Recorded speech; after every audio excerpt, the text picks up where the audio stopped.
theoretical discharge QT இருக்கா.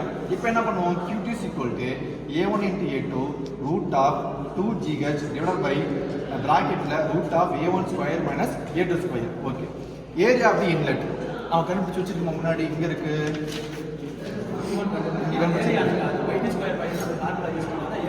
Area கிடைக்கும்.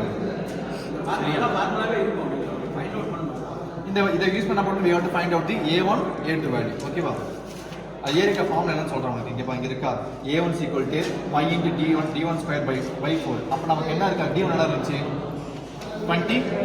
25 இருந்துச்சு. அப்ப y into 25 into 10 power minus 2 divided by 4 எடுத்தா you can find out the A1. You can find out the A1. Likewise, you can find out the A2 pi by d4 divided by into d2 square என்னது 16. அப்ப pi into 16 power 16 into power minus 3 divided by 4 போட்டீங்கன்னா you can find out the A2 value. So by இங்க வச்சு நம்ம we can find out the A1 A2.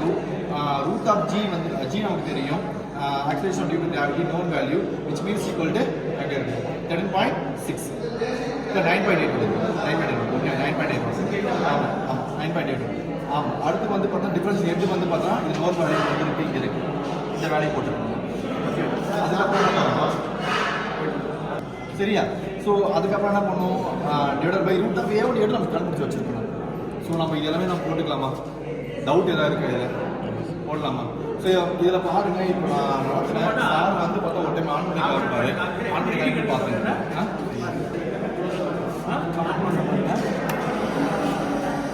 இது வந்து நேராக இருக்கக்கூடாது. இப்போ இதில் டிஃப்ரெண்டாக இருக்குன்னா நம்ம அட்ஜஸ்ட் பண்ணி வச்சு அட்ஜஸ்ட் பண்ணணும். புரியுதா, டிஃபரெண்ட் இருக்கான்னு பாருங்க. ரெண்டு டிஃபரன்ஸ் இருக்கா இருக்கா, நீங்கள் ஒன்றும் பண்ணக்கூடாது, நாங்கள் பண்ணி விடுவோம்.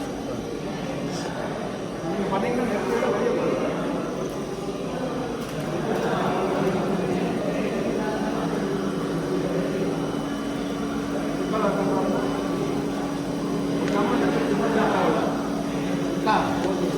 இதை என்ன பண்ணணும், க்ளோஸ் பண்ணிடணும். எதுவுமே பண்ணிடக்கூடாது. அந்த ஆன் பண்ணுறதுக்கு முன்னாடி இப்போ ஈக்குவலாக இருக்கா பாருங்க. ஆன் பண்ணி கேஸ் இந்த 25 வச்சு இதை ஆன் பண்ணுறேன்.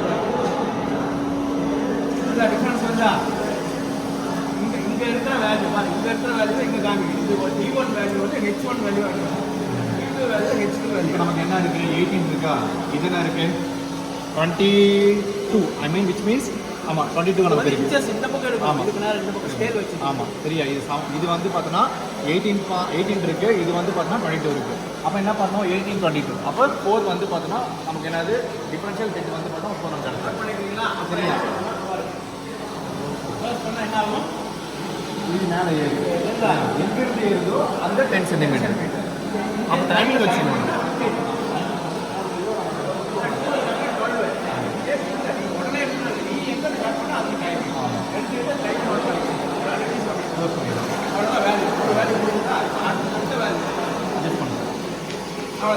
அட்ஜஸ்ட் பண்ணி திரும்பி ரீடிங் எடுக்குது. ரெண்டு ரீடிங் எடுக்கணும், அதே மாதிரி 4 வேல்யூ எடுத்து க்ளோஸ் பண்ணிட்டு தான் என்ன ஆகும், திரும்பி ரிமைனிங் வந்துருக்கா கொஸ்டினுக்கு அப்புறம் ஆப்ஷன் இவ்வளோதான் வேறு.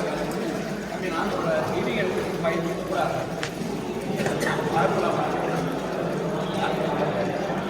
கவனமாக பண்ணணுமா, எப்படி வந்து புரியுதா, வெஞ்சரி மீட்டர் எதுக்காக யூஸ் பண்ணுறோம் புரியுதா, யூஸ் ஆஃப் வெஞ்சரி மீட்டர்